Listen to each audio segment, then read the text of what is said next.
yonna yalaba ebyaliwo mu maka ga Honorable Robert Kyagulanyi and especially on his wife.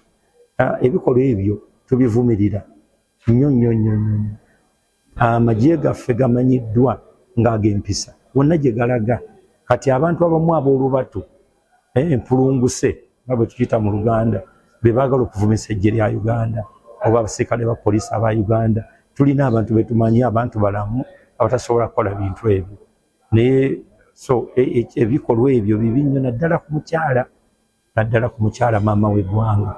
Bwe mutuuka ne mutuuka bye mumwambulira ate muba mwambudde eggwanga lyonna ate nga temumulina okukuma bannakazadde b'eggwanga.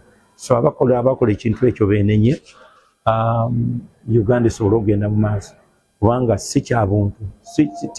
Ezo mpisa zaffe twabiraba ku biseera bya Amin Obote 2 kati ebintu ebyo si bye by'amagye gaffe.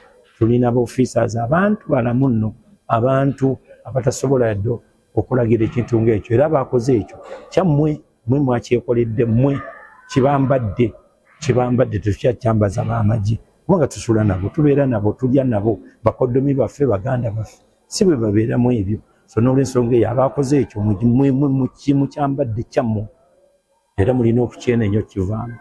Abatusiddwako obulemu oba abakoseddwa oluvannyuma mu biseera by'okulonda nga buva ku madembe oba nga buva ku ffujjo erikolebwa abo bennyini abalikola okutusonyiwa.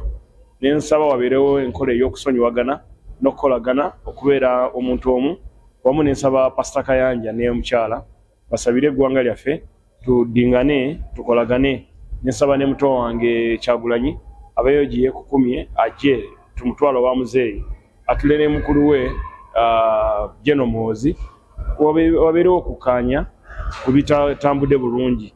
Naye wabanga waliwo ekizibu babigonjoole nga tuyita mu mateeka kubanga gavumenti yaffe ekkirizibwa mu mateeka.